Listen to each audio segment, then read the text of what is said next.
Olá, seja muito bem-vindo ao Estudo Bíblico. Nós estamos juntos aqui para estudarmos a Palavra de Deus. Hoje nós vamos estudar Atos capítulo 16. Você é meu convidado. Sou o pastor Robson da Ondadura Joinville e tenho a alegria de estar com você para estudar esse texto da Palavra de Deus. E todas as semanas nós estudamos juntos alguma porção das Escrituras. Segundo a nossa série de mensagens aqui em Joinville, nós vamos tratando essas mensagens, desenvolvendo a exposição delas e, paralelamente, nós temos esse estudo bíblico que acontece semanalmente. Aliás, no nosso canal aqui você pode acompanhar, nós temos dezenas, já passamos de 100 episódios de estudo bíblico e você pode acompanhar todos eles. Sempre eu estou aqui acompanhado com o meu amigo, pastor Gustavo Kuipers. E aí, tudo bem, Gu? Olá, pastor Rob, pessoal de casa, bem-vindos ao nosso estudo. Hoje nós vamos continuar ainda nessa última porção, praticamente, do nosso tema contra a cultura. Tem sido um tema precioso. Textos diversos, né? Nós já falamos de assuntos diferentes, em textos diferentes, em livros diferentes, Antigo e Novo Testamento. E hoje vai ser muito bom também a gente conversar sobre essa porção, nos dedicar a ela. Enfim, tenho certeza que vai ser uma bênção. É isso aí, hoje nós vamos estudar Atos 16 e de maneira geral, né, Gustavo, algumas coisas que a gente pode lembrar aqui para o pessoal se situar nesse livro que é tão importante, o livro de Atos. Foi escrito por Lucas, médico, e ele tem o propósito de narrar o desenvolvimento da igreja do Senhor Jesus depois que Jesus ele ressuscitou e subiu aos céus. Então, até mesmo nós fizemos há um tempo atrás aqui sobre Atos, capítulo 1, 2, enfim, vários capítulos, Exato. né? E nós dissemos que uma boa forma de enxergar esse livro é Atos do Espírito Santo, ou Atos da Igreja de Jesus no poder do Espírito Santo. Uma forma que nós podemos resumir o conteúdo desse livro. Ele mostra como a Igreja de Jesus se desenvolveu no poder do Espírito Santo que foi derramado lá em Pentecostes. No capítulo 2, você percebe isso claramente. E a partir disso você tem desenvolvimento da igreja. Especificamente, você vai ter algumas missões inicialmente entre os próprios judeus ou em Jerusalém. Porém, com a perseguição, a igreja saiu em direção aos gentios e a outras terras, evangelizando e alcançando outros povos. Inclusive, você tem esses marcos na narrativa de Atos, onde você percebe claramente eventos que marcam um novo início, um novo povo que está sendo alcançado, um novo grupo que está sendo evangelizado. E especificamente você tem em Atos a conversão de um homem chamado Saulo, tão conhecido como o apóstolo Paulo. Saulo, ele se tornou um grande pregador do evangelho, e nesse livro de Atos você tem a narrativa dele pregando o evangelho por diversos lugares. São 3 viagens missionárias que são especificamente demonstradas ou desenvolvidas aqui em Atos dos Apóstolos. E no capítulo 16, especificamente, que nós vamos estudar hoje, ele está na sua segunda viagem missionária. E o que o apóstolo Paulo faz é chegar até a cidade de Filipos, onde ele vai ter um tempo de pregar o evangelho, um tempo de oração, enfim, ele vai viver essa comunhão com as pessoas daquela cidade e, consequentemente, proclamar o evangelho de Jesus Cristo nesse lugar. É especial demais, né? Atos é um texto maravilhoso, a gente percebe desde o início desse texto esse convite de Jesus, não só um convite, né, um comissionamento de Jesus para que a igreja vá por todo mundo, pregue o evangelho com base na autoridade que o Espírito Santo dá à igreja. Então, o Espírito Santo agora é aquele que dá poder, autoridade, para que a igreja, o corpo de Cristo, seja testemunha até os confins da terra. Testemunha do falar, testemunha do viver e testemunha, inclusive, do morrer, se necessário, por essa causa, por essa missão, para o avanço da proclamação do evangelho. Então, é um livro que vai narrando isso sempre de novo de uma maneira maravilhosa. A gente vê capítulo após capítulo o evangelho avançando de Jerusalém a Samaria até os confins da terra, isso de maneira bem prática. E hoje o capítulo que nós vamos ler e a história que nós vamos ler está localizada em um desses momentos importantes de expansão do Evangelho. É um momento importante porque anterior a esse capítulo nós vemos, por exemplo, o apóstolo Paulo com o desejo de realizar uma nova viagem missionária. A gente tem uma situação muito curiosa e interessante, que é o próprio Espírito Santo barrando um avanço missionário para reconduzi-lo a um outro lugar, né? Então, não, Paulo, não é para lá que você vai, mas é para cá. E a gente percebe que esse redirecionamento da missão da igreja e esse apontar do Espírito Santo para uma direção específica tem como objetivo aqui uma demanda que a princípio se demonstra depois, historicamente, inclusive, como muito importante e necessária, que foi o avanço do Evangelho para o Ocidente, o avanço do Evangelho para a Europa. No caso, essa história aqui está na região de Macedônia.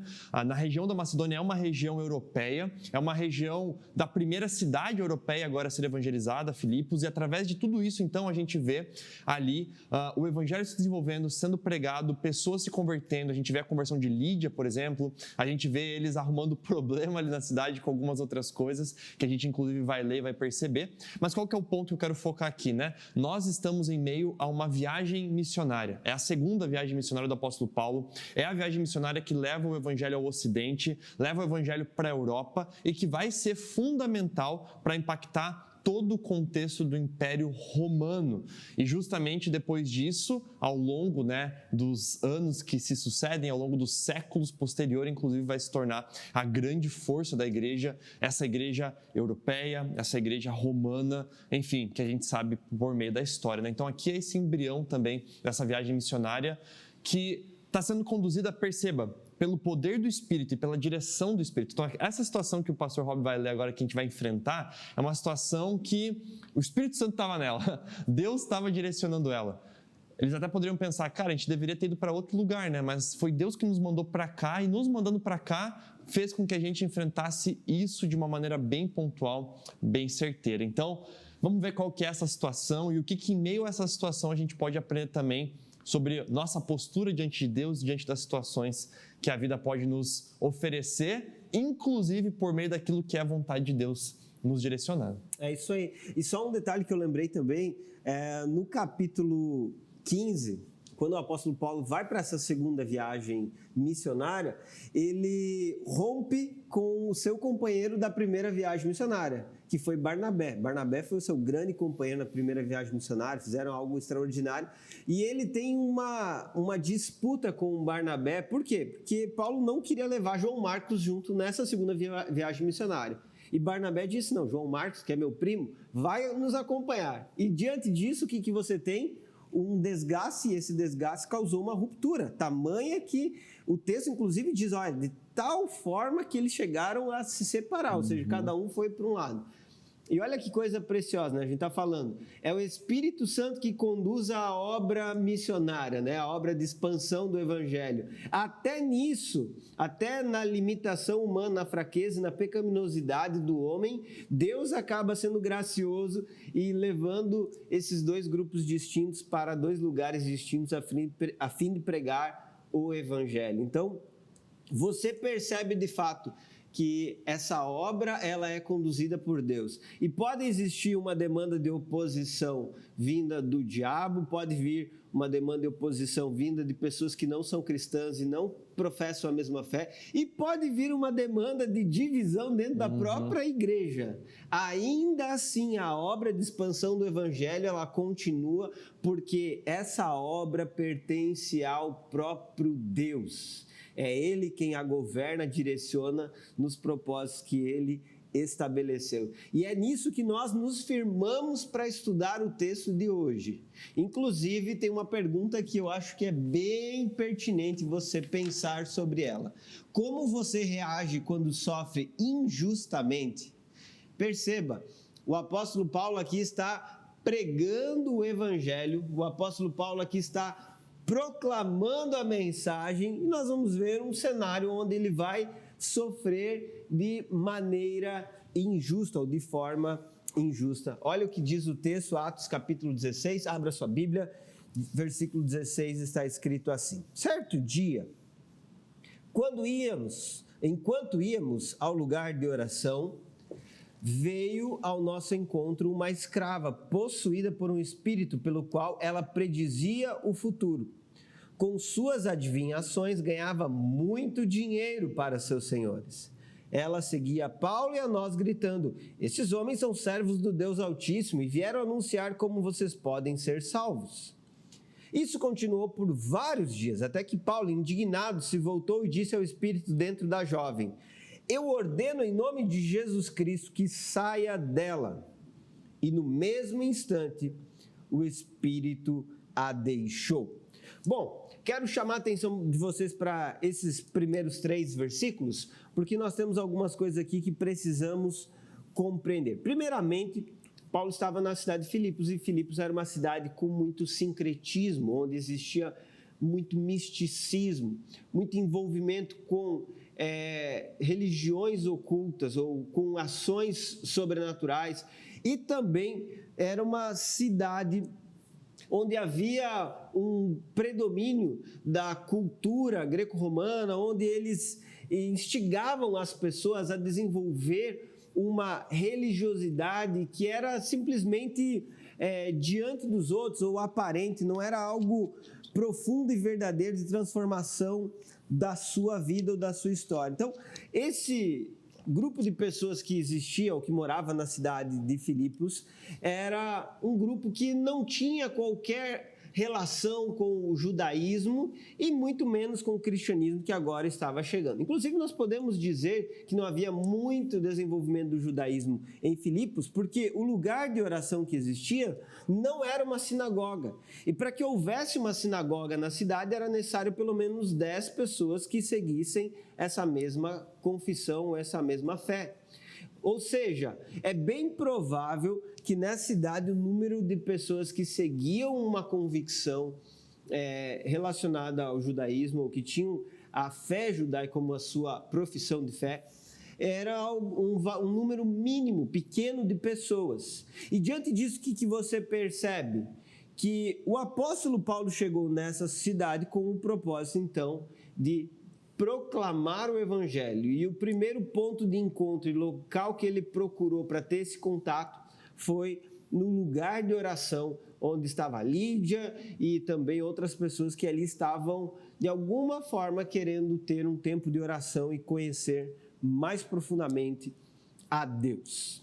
Porém, no trajeto para esse lugar de oração, existia uma escrava possuída por um espírito, pelo qual ela predizia o futuro. E aqui também tem algo bem interessante, né? Ela tinha um espírito de Piton, e algumas pessoas que já ouviram falar sobre isso vão lembrar que essa ideia do espírito de Piton, ou essa capacidade de adivinhação, ou predizer o futuro, é algo que está relacionado de forma bastante direta ao oráculo de Delfos, que é uma crença pagã relacionada a pessoas que conseguiam, dentro desse oráculo, conhecer fatos que iriam acontecer no futuro. E o detalhe é que essa mulher, ela era dominada por esse espírito, e ela então era uma grande fonte de dinheiro para os seus senhores, ou seja, ela não lucrava com isso, ela simplesmente repassava esse lucro para os seus senhores, para aqueles que dominavam sobre ela. E de alguma forma, ela afrontou os discípulos de Jesus, dizendo que eles eram servos do Deus Altíssimo e vieram anunciar a forma de ser salvos.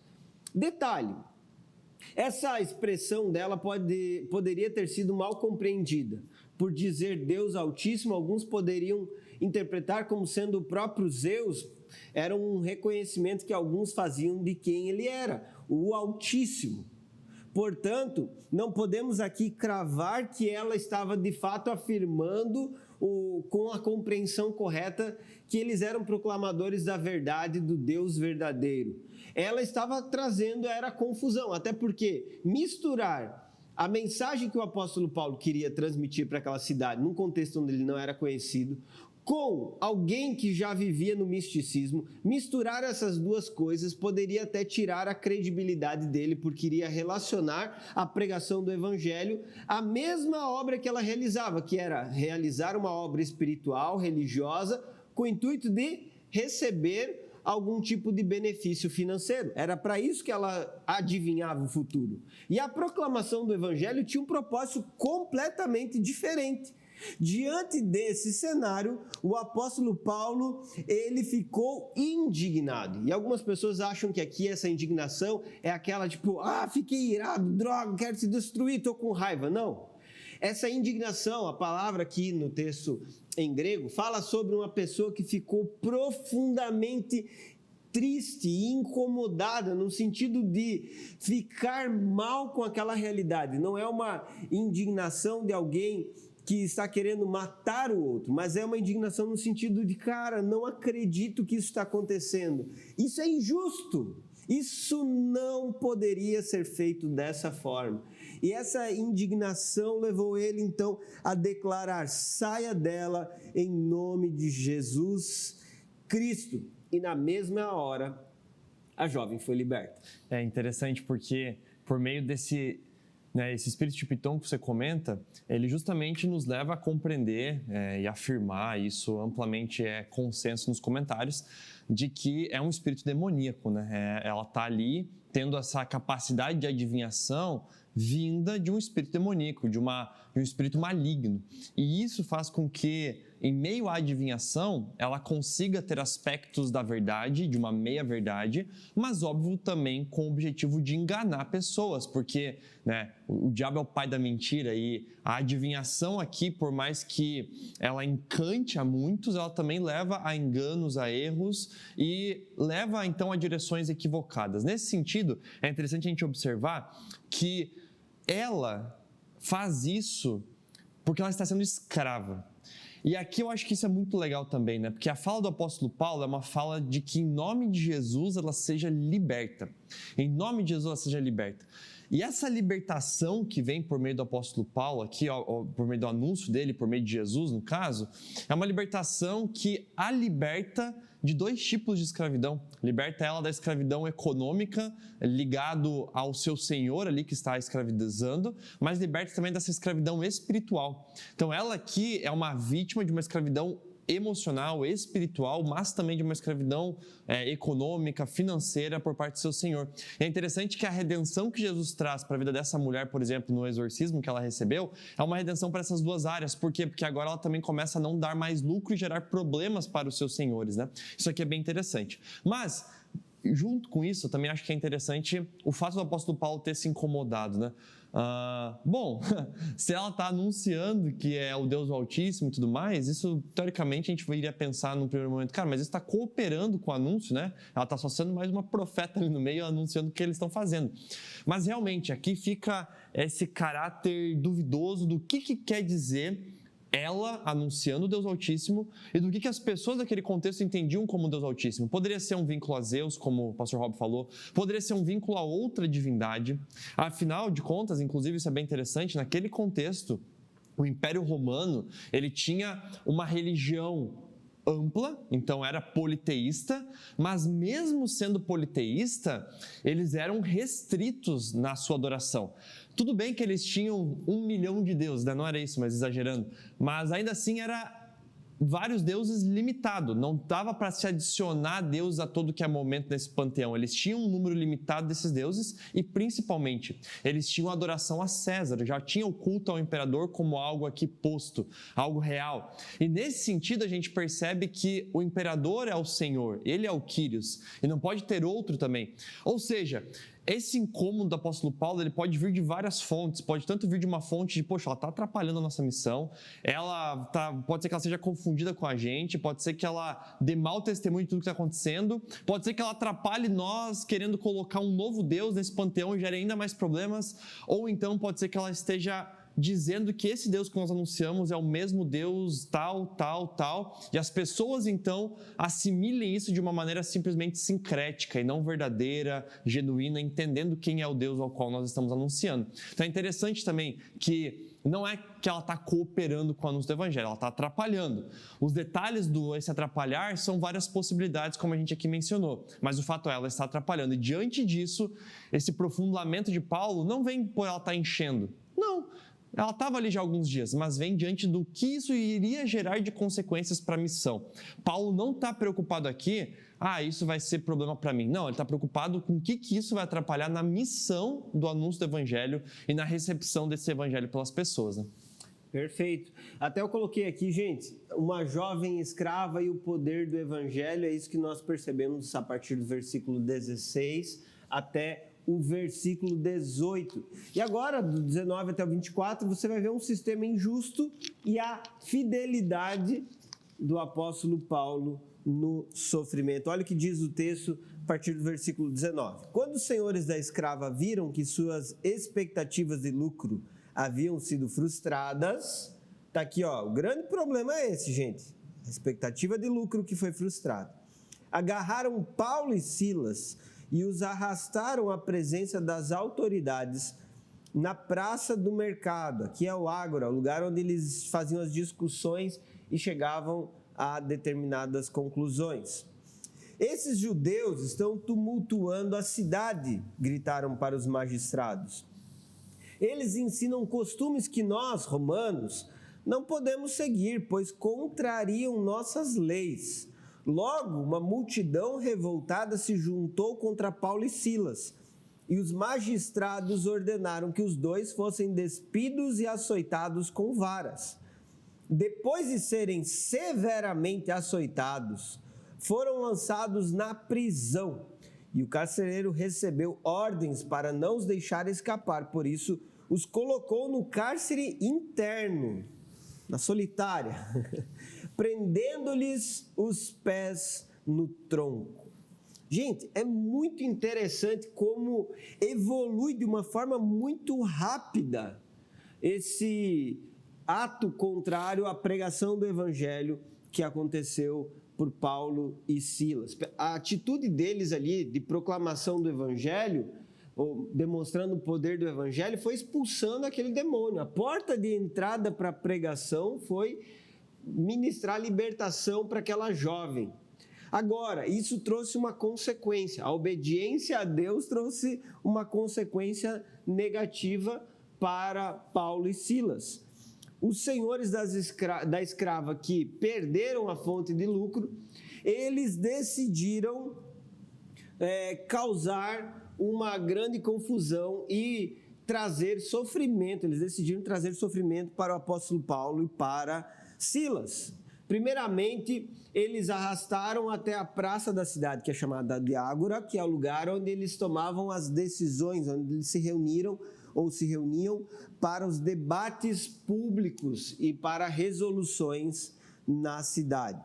E então eles declararam que eles estavam causando tumultos e que eles estavam tentando, os dois motivos, ensinar costumes que nós, os romanos, perceba, ele faz uma distinção, colocando esse povo diferente, esse povo que não é o nosso povo, esses que não pertencem à mesma nação que nós pertencemos. E eles tinham muito orgulho dessa cidadania romana.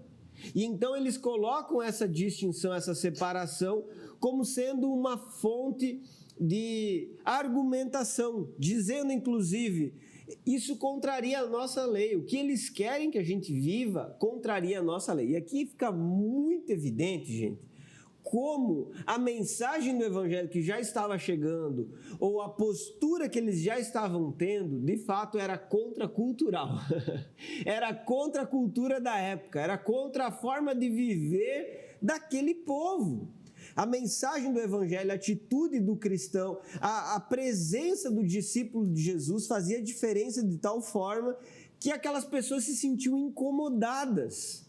E obviamente por promover a libertação e acabar com essa escravidão, mas porque também eles estavam trazendo as boas novas de salvação, eles eram arautos dessa mensagem, já estavam ali há dias e com certeza, de alguma forma, isso já estava trazendo desconforto e incômodo. Por anunciar um Deus diferente, inclusive dentro desse contexto que o Gustavo mencionou, que eles tinham um panteão de deuses limitado, por anunciar um Deus além desse panteão, pode ser que eles já estavam então rejeitando, porque de fato não era mais um dos deuses deles, mas era um Deus completamente diferente que eles estavam ali anunciando. Portanto, o que acontece? Um julgamento rápido, onde de uma forma precipitada e sem o devido respeito às leis romanas, e aqui entra um detalhe, eles reclamam que esses homens estão contrariando suas leis, mas as leis romanas foram completamente desprezadas, porque não houve o amplo direito de defesa, não houve aqui, de fato, uma discussão para chegar-se a uma conclusão diante de magistrados, houve sim uma humilhação pública e eles foram então açoitados e foram humilhados diante de todos de uma forma rápida, sem que o juízo ou o julgamento fosse realmente profundo e verdadeiro. E foram lançados na prisão de uma forma completamente arbitrária e ainda na prisão, como eu falei anteriormente, né, ficaram num lugar interno, ou seja, num lugar fechado, com os pés no tronco, ou seja, eles estavam com os pés algemados, para demonstrar como, de fato, eles estavam sendo limitados, cerceados, por se posicionarem em pregar o Evangelho. É interessante porque esse trecho aqui, ele mostra algo que é real, quanto que o Evangelho causa transformações e o quanto que essas transformações impactam a sociedade. Isso é real, isso é consenso, a gente percebe isso e, graças a Deus, a gente testemunha isso constantemente, o quanto que o Evangelho modifica e transforma pessoas, maridos, esposas, filhos, transforma e com isso impacta a família, impacta a sociedade, impacta empresas, impacta a forma como um funcionário se relaciona com o seu patrão, impacta várias coisas. Mas, algumas vezes, esse impacto que a transformação do Evangelho gera vai produzir, em última análise, um incômodo social. Por quê? Porque talvez aquilo que foi transformado vai gerar uma crise social, vai gerar uma crise ou um problema social. Vou te dar um exemplo. Tem uma história de avivamento muito interessante no país de Gales, e essa história de avivamento conta que aproximadamente 80%, 90%, não dá para se mensurar exatamente, mas quase todo mundo de homens daquele país havia se convertido num período histórico, num momento pontual da história. Porém, no momento anterior da história, a taxa de alcoolismo desse país era enorme. Mas após essa massiva conversão e avivamento desse país, eles abandonaram o alcoolismo, abandonaram esse estilo de vida. E a consequência que isso trouxe para a sociedade foi uma transformação positiva em muitas áreas, mas para algumas pessoas negativa. Por quê? Porque inúmeros bares fecharam, inúmeras produções de bebida alcoólica faliram. Ou seja, gerou incômodo social também para uma parcela de pessoas. No caso aqui, a gente está falando do panteão, está falando de César, está falando de ídolos e divindades romanas. Mas a gente consegue perceber também algo que o texto obviamente não denuncia, mas que está também por trás, que é a própria adoração ao Deus Mamon, em última análise, o amor ao dinheiro aqui. Porque enquanto eles estão anunciando, falando, beleza, ninguém está se incomodando, deixa eles lá no canto falando. Enquanto está trazendo benefício para a gente, poxa, tal pessoa se converteu, olha como melhorou a vida dela, de boa. Agora, a gente tocou naquilo que era a nossa fonte de lucro. Era essa mulher que era possuída e foi liberta e agora ela não mais traz dinheiro e lucro para a gente por meio da adivinhação. Opa, precisamos intervir. Mexeu no nosso bolso. E aí então eles vão atrás e esse acaba sendo o motivo da prisão. Não é um motivo teológico, não é um motivo político, é um motivo econômico aqui que acaba gerando e produzindo isso e que é bem interessante também de ser observado. É isso aí. E nós temos então, diante desse cenário, o apóstolo Paulo e Silas dando uma resposta diante de tudo que aconteceu com eles de forma injusta. Qual foi a resposta deles? Versículo 25, dê uma olhadinha na sua Bíblia. Por volta da meia-noite, Paulo e Silas oravam e cantavam hinos a Deus, e os outros presos ouviam. De repente houve um forte terremoto e até os alicerces da prisão foram sacudidos. No mesmo instante, todas as portas se abriram e as correntes de todos os presos se soltaram. Que coincidência, né? Quando o carcereiro acordou, viu as portas da prisão escancaradas. Imaginando que os prisioneiros haviam escapado, puxou a espada para se matar. Paulo, porém, gritou: não se mate, estamos todos aqui. Gente, é muito interessante aqui essa porção de texto que mostra o louvor na prisão e a resposta divina. Do que nós estamos falando aqui? Por volta da meia-noite, o texto ele é bem enfático em dizer que já tinha passado algumas horas da noite em que eles já estavam presos. E o que eles faziam? Oravam e cantavam hino a Deus.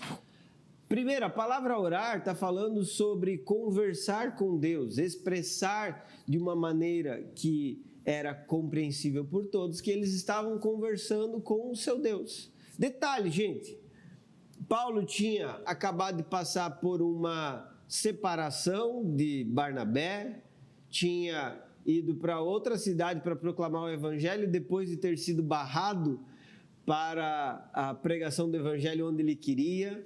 O apóstolo Paulo tinha enfrentado algumas oposições até chegar nesse lugar. Nesse mesmo dia, Paulo tinha enfrentado essa moça que estava endemoniada e era escravizada e expulsou o demônio dela. Depois, enfrentou acusações diante de uma turba de homens no meio de uma praça e, por fim, ele enfrentou nesse dia uma surra, ele apanhou, ele foi de forma direta, eles foram, né? Paulo e Silas, eles foram de forma direta machucados. Então eles estavam com as costas dilaceradas, com o corpo ferido. E pode ter certeza que não tinha nada dos direitos humanos lá para proteger eles, para dar, de alguma forma, um tipo de alívio para eles, um remedinho que fosse para aliviar a dor. Não, eles estavam aprisionados, com os pés algemados, num lugar onde eles não tinham conforto, onde eles não tinham segurança, onde eles poderiam ser mortos a qualquer momento. Nós sabemos da história e sabemos que eles não foram mortos, mas eles estavam vivendo um ambiente de insegurança, de dor, de sofrimento físico, emocional, em diversos aspectos. E qual é a resposta desses homens?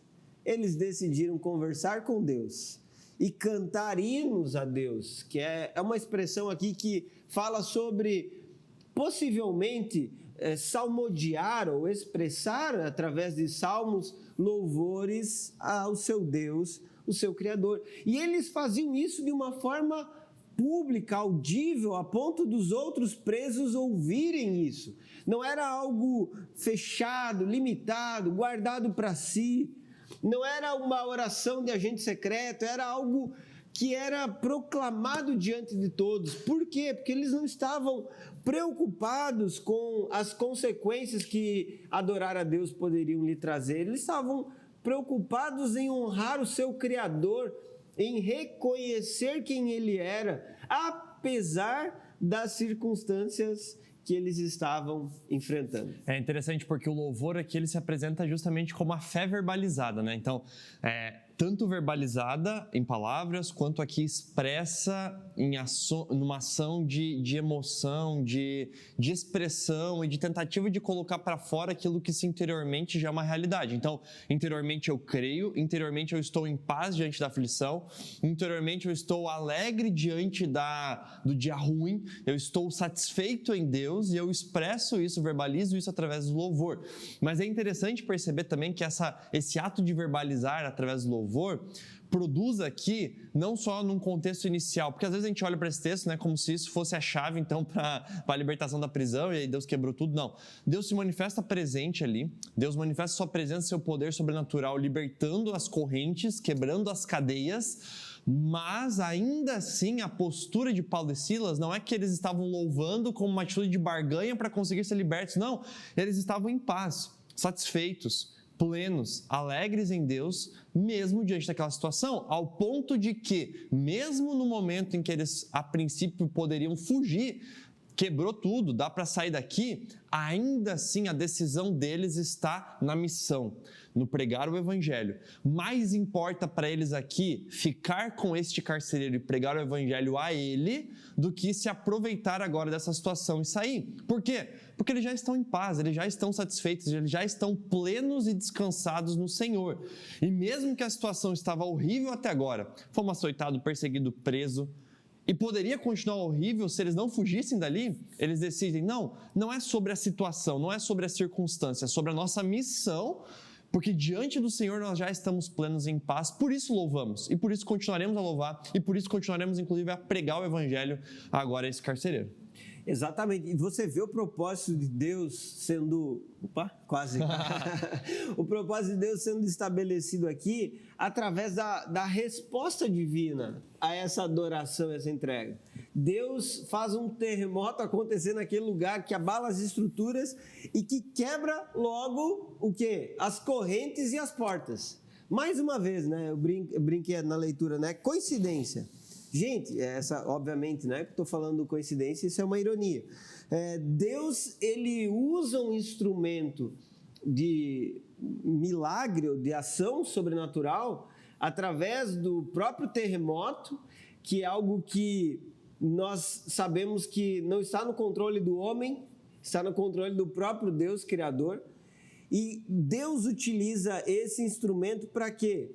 Para chacoalhar todas as coisas, para mudar todas as coisas e para dar essa liberdade para os seus servos. Mas é muito interessante até essa colocação que o Gustavo fez aqui, porque nos ajuda a compreender que de fato esses homens, eles estavam adorando a Deus, exaltando a Deus, eles estavam expressando o louvor deles a Deus, apesar das circunstâncias, porque eles realmente tinham um relacionamento verdadeiro com Deus, um relacionamento que não estava limitado pelas circunstâncias.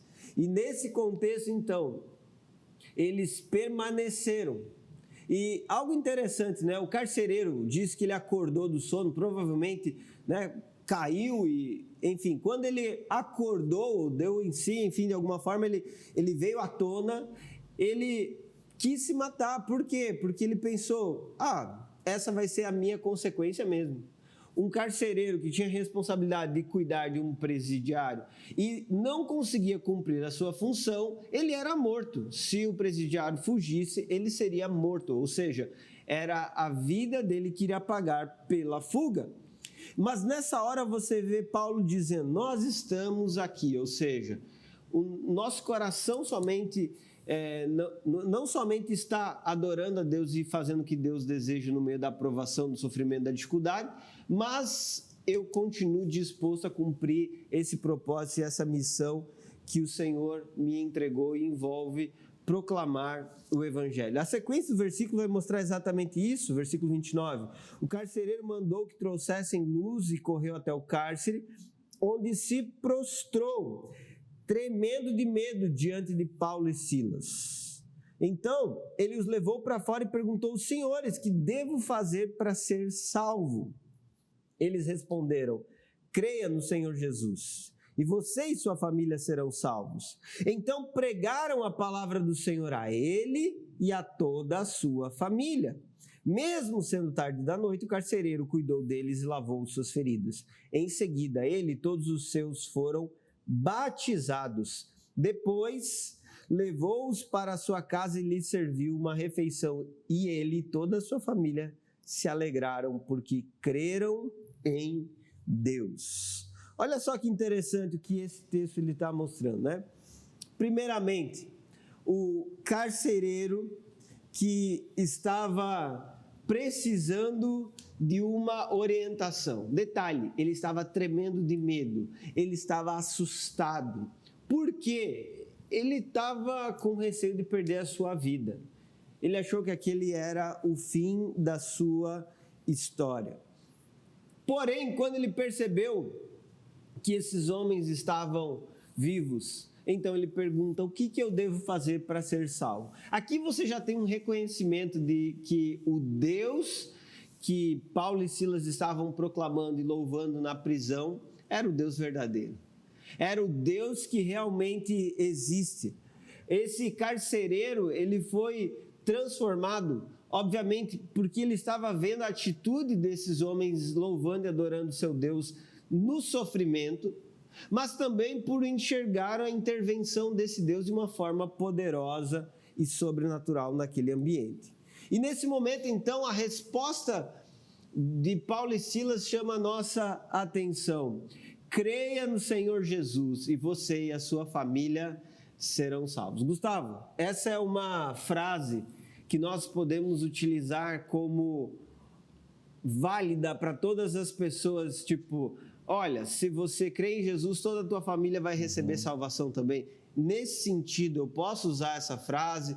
Qual que é o significado verdadeiro desse texto? Legal, muito bom. Na verdade, né, o livro de Atos ele apresenta algumas vezes essa frase e gera justamente esse debate, né? O que quer dizer isso, então, em última análise? Quer dizer que se uma pessoa da família é salva, toda a casa é salva? O que isso quer dizer no final das contas? Qual que é um ponto aqui bem certeiro para a gente entender isso, né? O texto de Atos, ele não é um texto doutrinário, ele é um texto narrativo. Sendo um texto narrativo, ele busca descrever fatos que aconteceram e relatar o que aconteceu. Então, isso é um relato de algo que aconteceu. Não é uma doutrina do que deve se acontecer sempre, digamos assim, mas é um relato do que aconteceu. Sendo um relato do que aconteceu, como que a gente pode interpretar isso de uma maneira para não ficar dúvidas, né?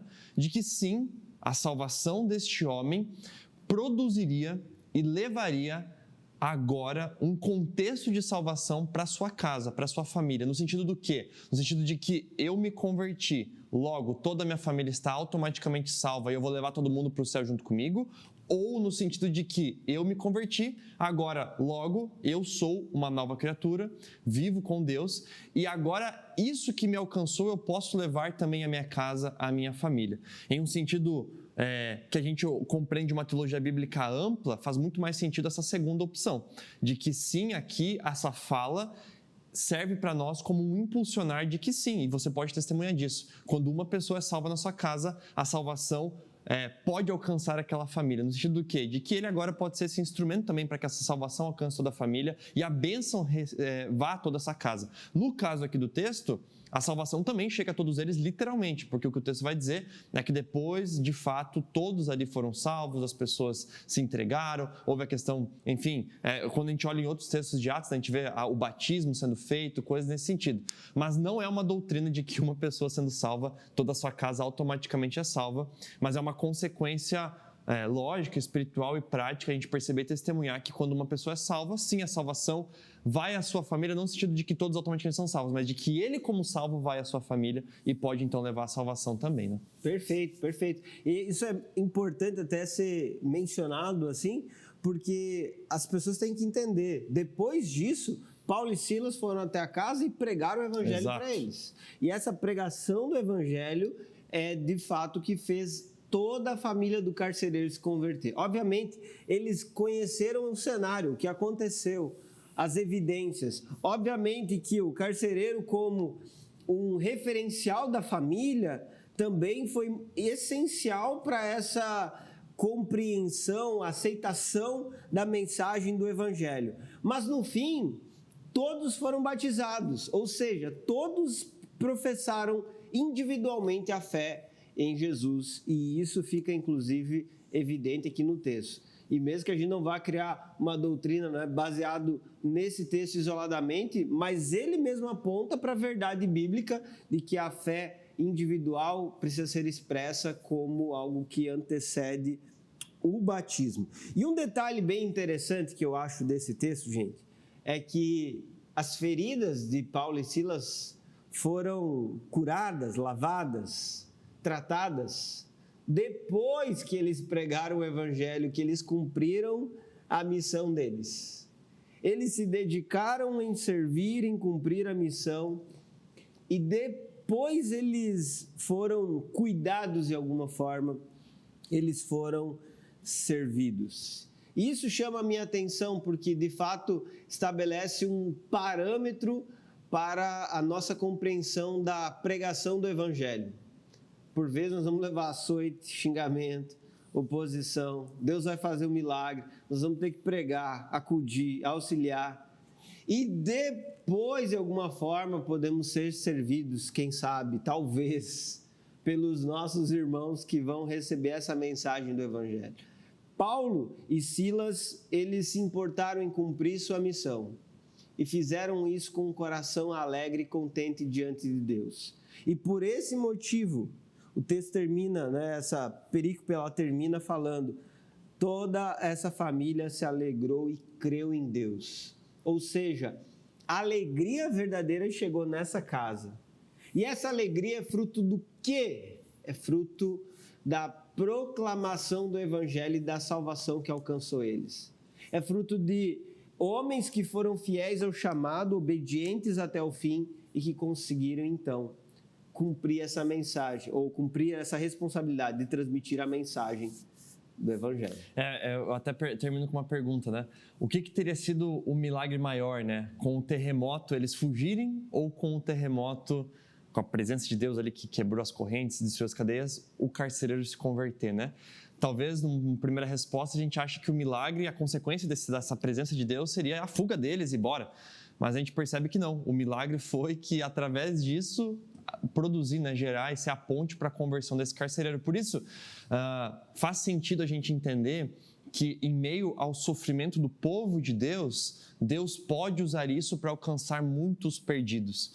Entender que, em meio ao sofrimento, o nosso convite é para louvar ao Senhor, porque, inclusive, a demonstração da nossa fidelidade em meio ao sofrimento pode ser um bom testemunho para que muitos sejam alcançados e para que o Evangelho continue, inclusive, a avançar e a transformar mais vidas. Por isso, mesmo em meio a circunstâncias desafiadoras, o chamado é para servirmos com alegria, porque a vida cristã, ela não é uma vida baseada nas circunstâncias, mas baseada no nosso relacionamento com o nosso Senhor. E em quem é esse nosso Senhor?